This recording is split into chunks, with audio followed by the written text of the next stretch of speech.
Bonjour tout le monde! Il fait beau et il fait chaud. Enfin! Wouhou! Alors j'en profite et aujourd'hui, je vous présente 10 jeux extérieurs ultra faciles et rapides à réaliser pour amuser vos enfants pendant les vacances d'été. Vous allez voir, vous allez être le parent le plus cool de l'été 2026. Pour bien commencer l'été, on va commencer avec la peinture à l'eau. Vous allez avoir besoin d'un seau qu'on remplit d'eau. Est-ce qu'on parle pas de peinture à l'eau avec les plaquettes? On parle de vraie peinture avec de l'eau. Alors, le seau, l'eau et un grand pinceau comme ça, c'est vraiment plus agréable. Vous laissez vos enfants tremper le pinceau dans l'eau et littéralement peindre la maison. Des heures de plaisir. Maintenant, on va faire des pistes de course géantes. Et pour ça, on a juste besoin de crête-trottoir. On va aller dehors, que ce soit dans la ruelle, au parc, sur un grand espace asphalté ou sur le trottoir en face de la maison. Et avec nos enfants, on va tracer d'énormes pistes de course, les plus grandes qu'on peut. Et ensuite, on sort le bac de voiture ou les gros tonkas qui font crrr sur l'asphalte parce que c'est encore plus drôle puis ça fait encore plus été. Et on les laisse explorer nos pistes de course géantes. Maintenant que toutes les petites voitures et les camions sont dehors sur le trottoir, on va s'en servir pour offrir le prochain jeu. On va faire un lave-auto. Ça fonctionne super bien avec les petites voitures, les camions, mais ça fonctionne aussi avec les vrais vélos des enfants et les vraies trottinettes. Et ça, c'est une activité géniale à faire en début de saison. Comme ça, on leur dira pas, mais ils vont faire le travail à notre place. Alors, on offre le lave-auto. Pour le lave-auto, un seau d'eau, la hose. La hose est l'élément essentiel de tout le plaisir de ce jeu, parce que tout le monde aime ça jouer avec la hose, soyons francs. Et on leur offre du matériel pour pouvoir laver. Des lingettes, des petites éponges et des nénettes. Parce que ça, c'est très drôle. Alors voilà, on leur laisse maintenant explorer les jeux d'eau et laver tout le matériel. Et maintenant, c'est le temps de sortir le meilleur ami de l'été, le fusil à l'eau, et d'aller dessiner sur les murs des cibles. J'ai pris des crêtes trottoir en fait, et j'ai fait des cercles avec des nombres dedans. Ça fait des points. Alors, c'est vraiment plus agréable pour que les enfants puissent tenter d'atteindre les cibles. Ça, on peut jouer à ça vraiment longtemps, mais très honnêtement, on va être honnête, c'est sûr que ça va finir par une guerre de fusil à l'eau. Puis honnêtement, c'est un peu correct parce que c'est ce qu'on voulait dans le fond. Puisqu'on en est à lancer de l'eau partout, eh bien maintenant, on va créer des arcs-en-ciel.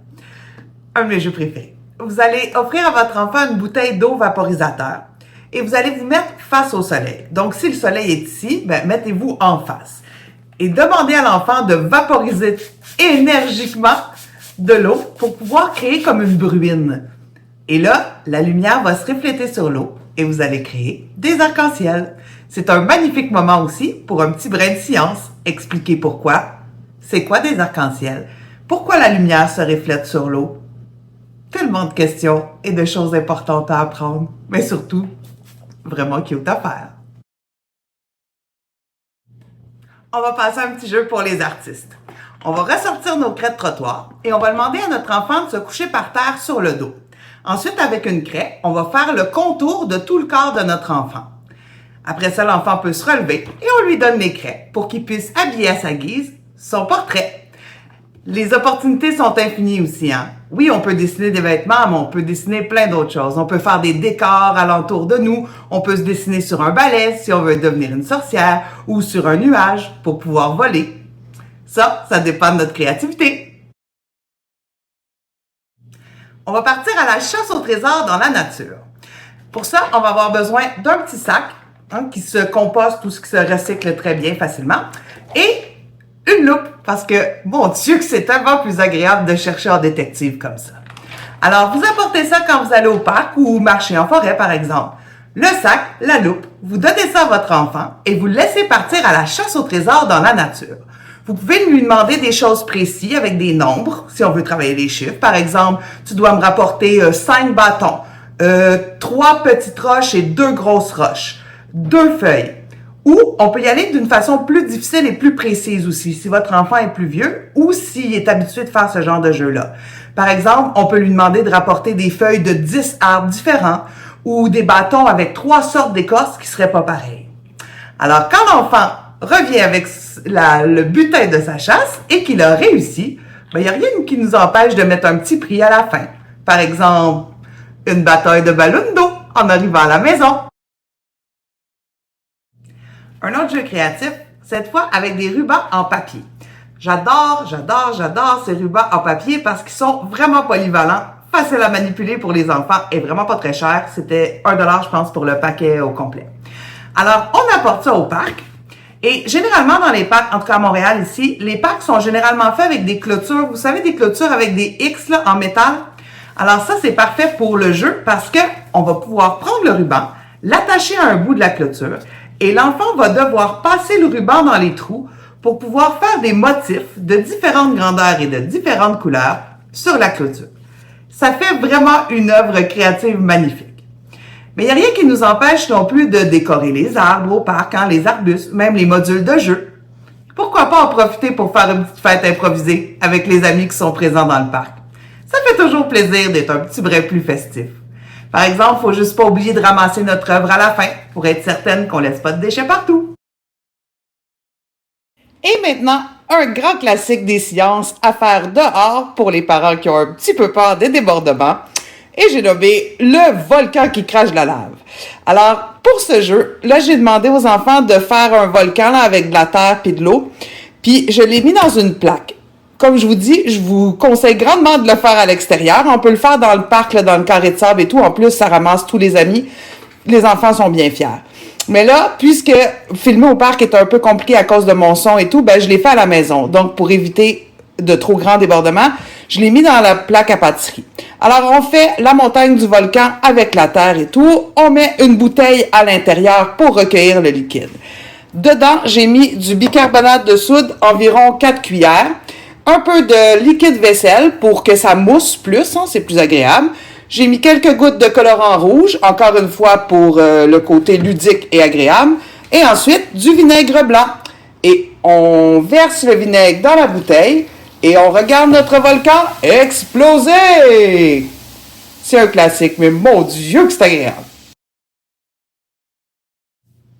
Pour la dernière activité, je vous donne ma préférée, comme d'habitude, toujours en dernier. Et oui, mais cette fois, c'est pas mon idée. C'est l'idée de mon amie Val. Elle faisait ça avec ses enfants et oh, que je trouvais ça génial. En fait, elle a eu l'idée de faire un ciné-parc à l'extérieur, mais dans sa cour. Alors, on peut se servir des voitures qui sont déjà existantes. Tu sais, vous savez, les petites voitures, là, Little Tikes que tout le monde avait avant puis qui traînent dans chaque fond de cour. Mais si on n'en a pas, c'est pas grave. En fait, ça devient encore plus créatif. On peut aller chercher des boîtes de carton et demander pendant tout l'après-midi aux enfants de créer une voiture avec la boîte de carton. Quand c'est fait, on installe les voitures dehors dans la cour. On sort un écran, que ce soit un écran d'ordinateur, une tablette, ou si c'est pas possible de le sortir à l'extérieur, on peut approcher la télé d'une fenêtre et ouvrir la fenêtre, tout simplement. Alors, on installe les enfants dans les voitures, on prépare des beaux petits bols de popcorn, on met le film préféré de nos enfants et on apprécie un cinéma en plein air. Quelle idée géniale! Alors voilà, si la vidéo vous a plu, laissez-moi un petit pouce bleu. Ça m'encourage vraiment beaucoup. Abonnez-vous si ce n'est pas déjà fait. Et, ah oui, je vous donne d'autres petites idées aussi. J'avais oublié. Petit bonus de dernière seconde. C'est l'été. Alors soyons fous. Si jamais ça vous tente d'organiser des journées thématiques, les enfants trippent vraiment beaucoup aussi à faire soit des olympiades ou comme une tombola. Alors, vous pouvez faire une journée spéciale tombola, par exemple, avec tous des jeux d'adresse. Vous pouvez gonfler des ballons d'eau et les faire exploser en lançant sur des cannes, par exemple, ou en lançant dans des cerceaux pour faire des cibles. On peut aussi accrocher les ballons d'eau après des cordes, les installer et faire comme des piñatas avec une nouille de piscine. Les enfants doivent courir et éclater les ballons. Ça, c'est vraiment agréable. Sinon, on peut aussi faire une journée olympiade où on se mesure, les enfants contre une autre, les uns contre les autres. On fait des jeux de lancer de la ballonne d'eau le plus loin possible, par exemple, ou des sauts en hauteur, des sauts en longueur. On sort nos plus belles pirouettes pour faire de la gymnastique, des culbutes et tout. C'est toujours vraiment agréable de faire soit des olympiades, soit une tombola, ou peu importe les idées de super journées spéciales estivales que vous avez en tête. D'ailleurs, laissez-moi lire dans les commentaires si vous avez des idées géniales. Ça va nous faire plaisir de s'en servir.